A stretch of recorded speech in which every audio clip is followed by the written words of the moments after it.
దాంట్లో back to guarantees ఇచ్చిన హామీలకు సంబంధించి నిరుద్యోగ యువత గత వారం రోజులుగా విపరీతమైన స్థాయిలో ఆందోళనకు దిగుతుంది.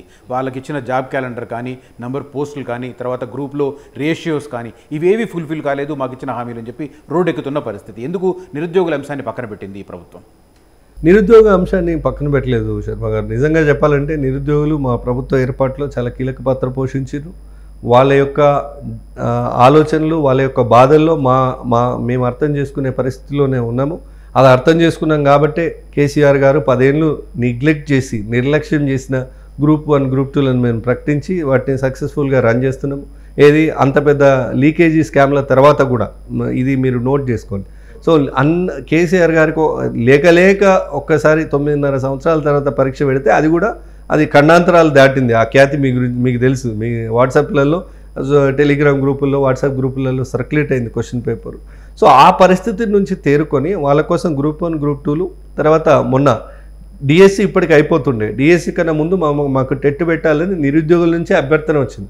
నిరుద్యోగుల అభ్యర్థనను గౌరవించి ముందు టెట్ పెట్టారు. ఏది సెప్టెంబర్లో వేసిన నోటిఫికేషన్, మా ప్రభుత్వం రాకముందు వేసిన నోటిఫికేషన్ కూడా మళ్ళీ టెట్ పెట్టి మళ్ళీ ఈరోజు డిఎస్సి ఆర్గనైజ్ చేసే ప్రయత్నం చేస్తాం. ఇప్పటికే ఒకసారి ఆల్మోస్ట్ ఒక 8-9 నెలలు వాయిదా పడింది డిఎస్సి.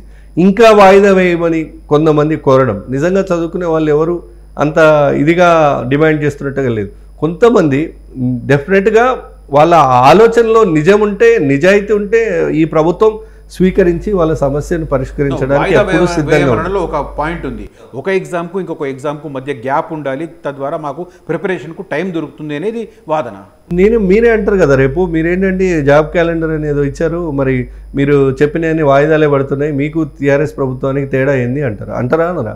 మేమేమంటున్నామంటే మేము ఒక జాబ్ క్యాలెండర్ పెట్టుకున్నాం. ఇచ్చిన రోజే ప్రభుత్వం వచ్చిన తర్వాతనే ఒక క్యాలెండర్ ఇష్యూ చేసి దాని ప్రకారం వెళ్ళాలి. మనం ఎక్కడ కూడా ఇక అది నిరంతర ప్రక్రియ. అది ఇప్పుడు కాకపోతే నెక్స్ట్ ఇయర్ కూడా పడుతుంది. ఈ ఒక్క సంవత్సరం కేసీఆర్ నేనేమంటున్నా, నిరుద్యోగులను కొంతమంది మిస్గైడ్ కూడా చేస్తున్నారు. ఎవరు? కేటీఆర్ లాంటి వాళ్ళు, తర్వాత మధ్యలో కొంతమంది నిరుద్యోగుల పక్షాన మాట్లాడుతున్నామని చెప్పుకునే వాళ్ళు నిరుద్యోగులను రెచ్చగొట్టే ప్రయత్నం, ఈ ప్రభుత్వం మీద ఉసిగొలిపే ప్రయత్నం చేస్తారు. దయచేసి నిరుద్యోగులకు కూడా నా విజ్ఞప్తి ఏంటంటే, మీరు టీఆర్ఎస్ కానీ బీజేపీ కానీ ఈ ప్రభుత్వ వ్యతిరేక శక్తులు చేసేటువంటి కుట్రల్లో మీరు భాగం కావద్దు. మీరు వాళ్ళ ట్రాప్లో పడొద్దు. వాళ్ళ మీ భుజం మీద తుపాకీ పెట్టి మమ్మల్ని కాల్చాలని, ప్రభుత్వాన్ని బద్నాం చేయాలని వాళ్ళ ప్రయత్నం చేస్తారు. అది వాళ్ళ రాజకీయ ఎత్తుగడ. మీరు దయచేసి దానికిలో పావులుగా వాడబడొద్దని నా విజ్ఞప్తి. నేనేమంటున్నా, ఇది నిరంతర ప్రక్రియ. జాబ్ రిక్రూట్మెంట్ అనేది గ్రూప్ 2 నోటిఫికేషన్ ఈ సంవత్సరంలో ఉంది, వచ్చే సంవత్సరం కూడా పడుతుంది. డిఎస్సి ఈ సంవత్సరం ఉంది, వచ్చే సంవత్సరం కూడా పడుతుంది. అండ్ మీకు తెలిస్తే డిగ్రీ మార్క్స్ కూడా మేము రిలాక్సేషన్ ఇవ్వడం జరిగింది. సో ఈ రకంగా అనేక కార్యక్రమాలు, సంక్షేమాలు అంటే నిరుద్యోగుల కోసం, నిరుద్యోగుల ఇంట్రెస్ట్గా ఈ ప్రభుత్వం పనిచేస్తుంది. నిరుద్యోగులకు పొలిటికల్ అలిగేషన్స్ పక్కన పెడతాం. జస్ట్ మీరు మేనిఫెస్టోలో మెన్షన్ చేసిన నంబర్సే చెప్తాను. ఒకటి, ఓవరాల్గా 2.5 లక్షల ఉద్యోగాలు భర్తీ చేస్తామని చెప్పారు. సెకండ్ థింగ్, మెగా డిఎస్సి 26,000 పోస్టులతో అన్నారు, కేవలం 11,000 పోస్టులతో వేశారు. సో నంబర్స్ అక్కడ కనిపిస్తున్నాయి కదా. సరే, రాజకీయాలు ఎట్లా ఉన్నా ఒక పక్కన పెట్టి జస్ట్ ఫర్ నిరుద్యోగుల కోసం ఈ నంబర్స్ తేడా కనిపిస్తుంది కదా. నేనేమంటానండి, 10 ఏళ్ళు కేసీఆర్ పరిపాలన చూసిన తర్వాత ఒక్క డిఎస్సి కూడా ఆర్గనైజ్ చేసే పరిస్థితిలో కేసీఆర్ ప్రభుత్వం లేకుండా 10 ఏళ్ళు మేము వచ్చినాక 6 నెలల లోపే 11,000 వేస్తున్నాం. రేపు ఇంకా వేస్తాం. నేనేమంటున్నాం, ఇప్పుడు ప్రమోషన్స్ అవి జరిగిన ఖాళీలు ఇవన్నీ మళ్ళీ ఒక అంచనా తీసుకొని దానికి ఫైనాన్స్ డిపార్ట్మెంట్ అప్రూవల్ తీసుకొని మళ్ళీ ఒక నోటిఫికేషన్లో మిగిలిన ఫిలప్ అవుతాయి కదా, వీటినేమి అట్లే పెట్టడానికి లేదు. రెండోది, ఒక్క స్టూడెంట్ ఉన్నా కూడా ఒక టీచర్ పోయి పాఠం చెప్పాల్సిందే అని చెప్తున్నాం. మేమేమో రేషనలైజేషన్ పేరుతోని ప్రభుత్వ పాఠశాలలు మూసివేసే కార్యక్రమం కూడా చేస్తలేం. కేసీఆర్ 10 ఏళ్ళు అదే చేసిండు. కొత్త ఉద్యోగాలు ఇవ్వకపోగా ఉన్న వాళ్ళని పీకేసి వేరే స్కూల్లో అకామిడేట్ చేసి కొన్ని స్కూల్లే పడవబడ్డ పాత కొంపలు అయిపోయినాయి ఇప్పుడు ఉన్నటువంటి పరిస్థితులు. సో వాటన్నిటి కూడా రినోవేట్ చేసి మేము మనబడి కార్యక్రమం తీసుకున్నాం.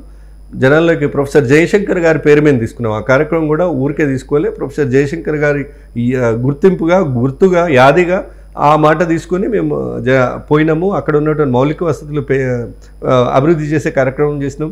స్థానిక ప్రజాప్రతినిధులను కూడా దానిలో భాగం చేసినాం. సో దట్ ఒక సొసైటీ అండ్ గవర్నమెంట్ ఒక hand in glow relations build అవుతాయి. సో దట్ మనం ఇన్స్టిట్యూషన్స్ని కాపాడుకోవచ్చు అని. సో ఎక్కడ కూడా ఈ నెంబరే ఫైనల్ అని కాదు. ఎవ్రీ ఇయర్ వాళ్ళ బాధల్లా భయమల్లా ఒకటి ఏంటంటే కేసీఆర్ పెట్టిపోయిన భయం మళ్ళీ వాళ్ళే అది రెచ్చగొడుతున్నారు.